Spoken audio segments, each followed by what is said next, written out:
peut comprendre que je sois fatigué de temps à autre, non? Bon, alors l'Ukraine, voilà, la révolte à l'est et au sud-est qui plonge le pays, qui plonge l'Ukraine dans le chaos. Des dizaines de morts annoncées encore à Slaviansk. Vous avez vu comment les fascistes ont fait brûler des camarades à l'intérieur de la maison des syndicats, c'est une honte. Ouais, mais Poutine a réussi son opération de déstabilisation, non, en Ukraine, Jean-Luc Mélenchon? Non, les États-Unis, ils sont arrivés, mais ils sont dépassés par la situation.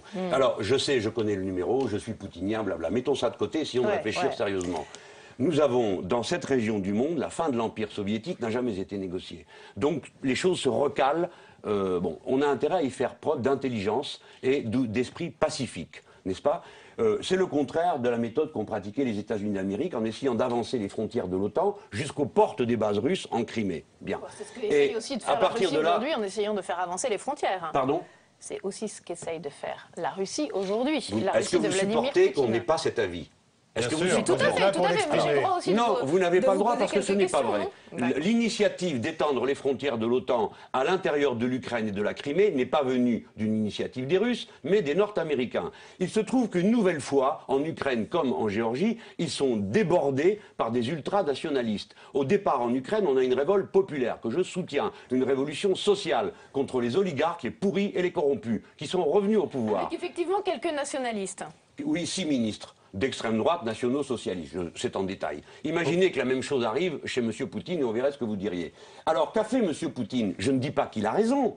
Il a fait quelque chose que je n'admets pas, qui est de transgresser les frontières. Je suis pour qu'on ne touche pas aux frontières. Donc si vous me demandez mon avis, je ne suis pas pour l'entrée en Ukraine. Mais je dis que le raisonnement qui consiste à chauffer matin, midi et soir l'opinion contre la Russie en le désignant comme un adversaire est une bêtise. Nous avons, nous les Français, autre chose à faire. Et je vous signale que le nombre de responsables internationaux qui commencent à dire que cette histoire est en train de mal tourner, que c'est pas une bonne idée d'aller se battre au milieu des centrales nucléaires.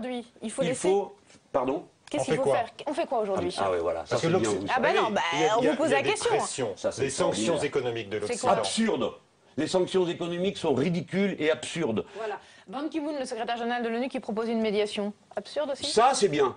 Mais les sanctions économiques, qui frappent-elles? Ça ne frappe pas la Russie, c'est un pays gigantesque. Ça nous frappe, nous, les Européens, parce que les Allemands ont des milliards d'investissements en Russie. Parce que nous, les Français, les banques françaises possèdent des réseaux bancaires. Les grandes entreprises s'inquiètent aussi. Bon, bien sûr.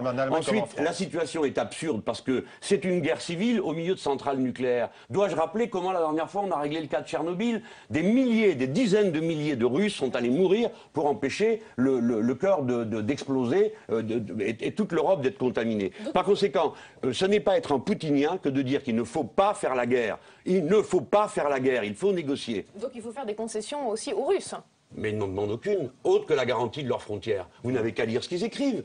On ne peut pas lire que ce que dit M. John Kerry. M. John Kerry a dit que la question ukrainienne mettait en cause l'hégémonie des États-Unis dans le monde, madame. Est-ce que c'est ça que vous défendez? Non, bien sûr, ni moi non plus.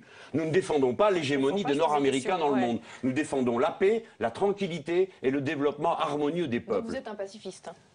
Ah ben évidemment, je suis un pacifique absolu et radical, pas un pacifiste, parce que des fois, il faut défendre sa vie, les armes à la main. Mais je dis que ce qui se passe en Ukraine, c'est absurde d'aller soutenir les éléments les plus déchaînés.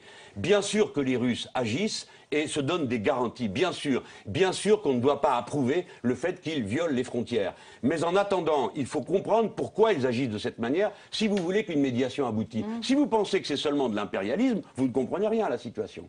Les Russes veulent se garantir et les Nord-Américains les agressent. Voilà le fond de l'affaire. Au milieu, il y a l'Europe quand même, où il y a un peuple ukrainien, une partie en tous les cas, qui aspire et qui déclare sa flamme pour l'Europe. Et ça, très bien. Vous avez aussi la passion de l'Europe, l'amour de l'Europe. Bon, Jean-Luc. Je n'en crois pas un mot. Vous n'en croyez pas un mot? Non. L'Ukraine, certainement pas. Certainement pas. Nous allons intégrer l'Ukraine à l'Union européenne. C'est ça que vous me dites là? Pas du tout. C'est ça que vous proposez? Pardon.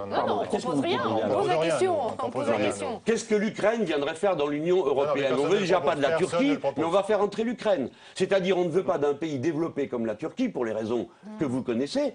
Et moi, j'en ai une pour pas vouloir la Turquie. Je ne veux pas qu'arrivent 80 millions de gens qui sera à des conditions sociales inférieures au niveau moyen de l'Europe parce que le dumping sera développé. Pour les mêmes raisons, je ne veux pas des Ukrainiens et je ne suis pas d'accord pour dire que nous aurions l'obligation de prendre en charge une Ukraine dévastée par sa propre bêtise. Très bien. Voilà qui est dit. Vous avez dit beaucoup de choses. Tout est dit ou presque, Jean-Luc Mélenchon. J'espère. Merci.